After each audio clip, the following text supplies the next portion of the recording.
Amis internautes, amis du débat du jeudi, c'est un réel plaisir de vous retrouver pour ce spécial numéro autour de l'actualité africaine. Le contexte sociopolitique de plusieurs pays d'Afrique fait autant réagir des spécialistes que des citoyens lambda.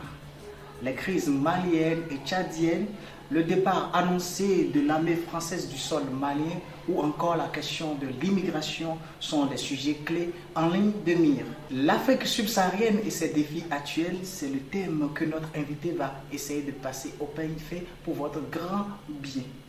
Restez connectés et n'hésitez pas à inviter vos proches à suivre ce moment de vérité. Chers amis du débat du jeudi, comme je vous l'annonçais tantôt, nous avons un invité que vous connaissez déjà. Il est très habitué du débat du jeudi. Il s'appelle Diapenda, vous le connaissez bien. C'est un habitué du débat du jeudi. C'est un web activiste très reconnu, très démarqué par son franc-parler et aussi par ses critiques sans embâge. Bonsoir et bienvenue Diapenda dans cette interview. Bonsoir et merci pour votre invitation. Comme d'habitude, je remercie aussi les téléspectateurs. Alors, ça fait toujours plaisir de vous recevoir sur ce plateau. Nous allons sans plus tarder entrer dans cette interview consacrée à l'actualité africaine aujourd'hui. On parle aujourd'hui du Mali, on parle du Tchad. Est-ce que selon vous, ces deux pays vivent des moments difficiles actuellement? Voilà, merci pour votre invitation, je l'ai toujours dit, et merci aussi pour cette question pertinente qui est une question africaine.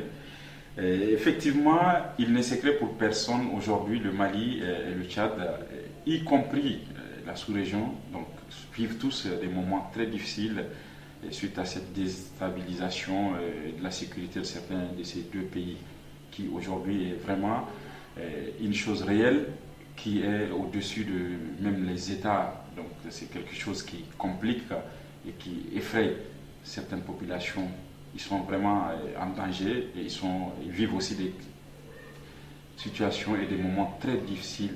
Ça, c'est sûr et certain, nous le savons tous. Merci. Et parlant principalement du Tchad, que pensez-vous de la phrase qui dit « Si le Tchad n'est pas sécurisé, toute l'Afrique subsaharienne est en grand danger ». Aujourd'hui, le Tchad représente vraiment le centre pour protéger les peuples parce que la Libye est déstabilisée. Et la Libye fait frontière avec le Tchad. Et c'est-à-dire c'est la partie la plus facile pour les bandits d'infiltrer certains États et surtout donc, la zone. Selon vous, le Tchad aujourd'hui c'est le filtre. Et si ce filtre est gâché, exact, c'est comme le filtre. Exact. Exact. Tous les autres pays auront. Voilà pourquoi même il y a une difficulté aujourd'hui de lutter contre le banditisme. Parce que le Tchad est déstabilisé depuis au temps du maréchal paix à son âme Idriss Déby. Il a essayé de faire de son mieux, mais je pense que la sécurité africaine aujourd'hui dépend vraiment de tous les pays de participer. Ce n'est pas au Tchad seulement de le faire, il ne peut pas.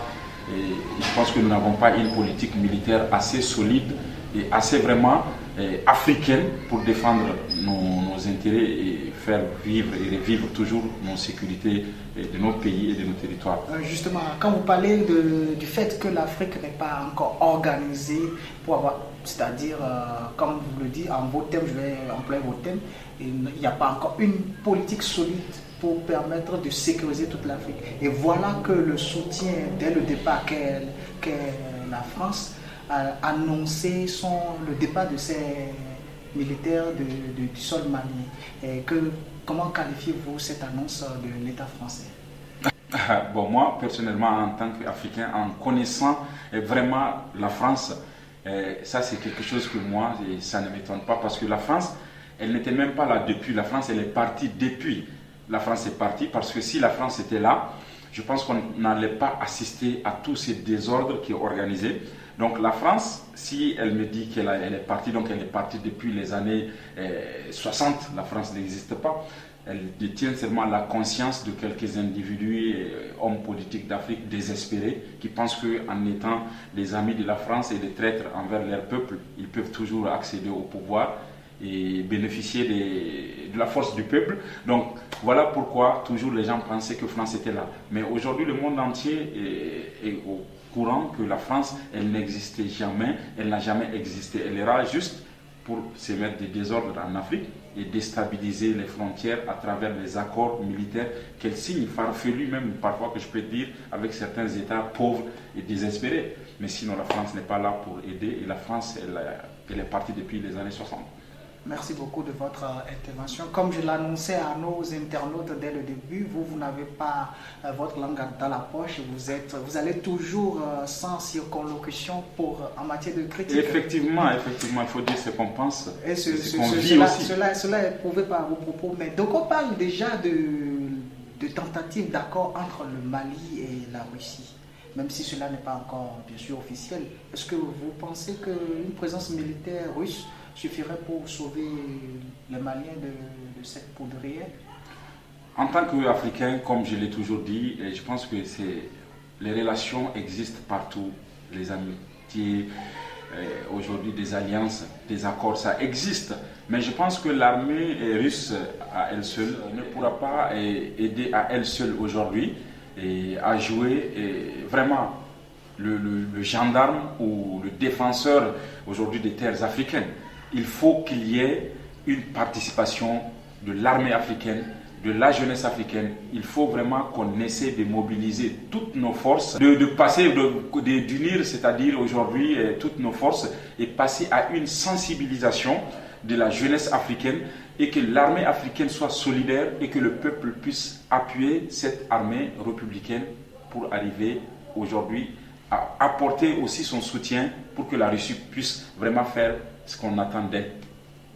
Merci beaucoup. Donc, si je résume bien, en plus de la présence, même si présence russe sera d'actualité, il faut quand même que l'armée africaine, c'est-à-dire les Africains aussi, jouent leur partition. Alors, je m'en vais justement vous demander, est-ce que cette présence russe va-t-elle entraîner dans quelques jours, bien dans les jours à venir, un bras de fer entre France et Russie? Bon, effectivement, ça va entraîner un bras de fer entre la France et la Russie, parce que la Russie, actuellement, elle joue une politique aux quatre coins du monde, une politique vraiment très claire, une politique positive, on peut le dire, mais c'est pas ça, moi, quand même, le fait d'avoir un bras de fer entre la Russie et la France, ça, c'est pas quelque chose qui est caché, et c'est pas quelque chose qui ne va pas y arriver, ça va y arriver. Mais moi, en tant qu'Africain, il y a beaucoup de choses que j'aimerais que les Africains et les États africains puissent comprendre.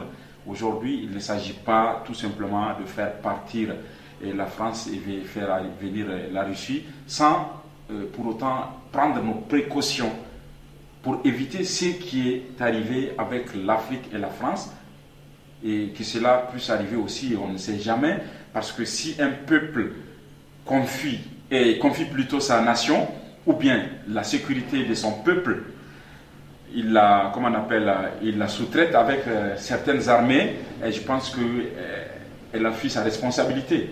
Et si les gens ne le savent pas, l'Afrique a libéré la France. C'est grâce à cette Afrique, aujourd'hui, à nos ancêtres, qu'Emmanuel Macron est président de la France. Sinon, il serait aujourd'hui un petit esclave dans une maison de notre Européen. Mais nous nous sommes battus, c'est ce que nous pouvons faire. L'Afrique a toujours joué un rôle très important dans la sécurité, dans le maintien de la paix aux quatre coins du monde et dans la protection des valeurs humaines. Donc je pense qu'il ne s'agit pas seulement de donner la sécurité et croiser les bras, observer la Russie.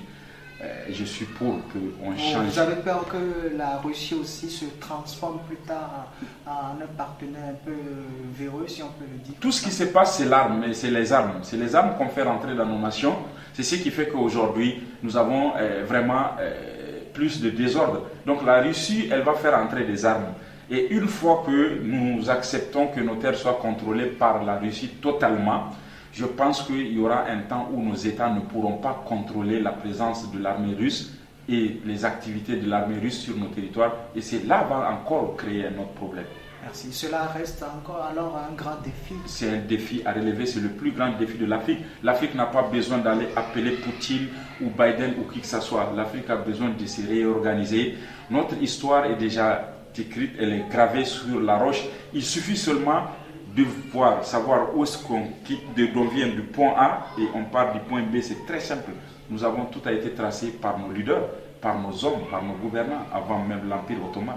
Donc je ne sais pas pourquoi les Africains, nous allons toujours rester dans un couloir noir et penser que c'est parce que nous sommes noirs, nous ne pouvons pas avancer. Je ne suis pas d'accord avec.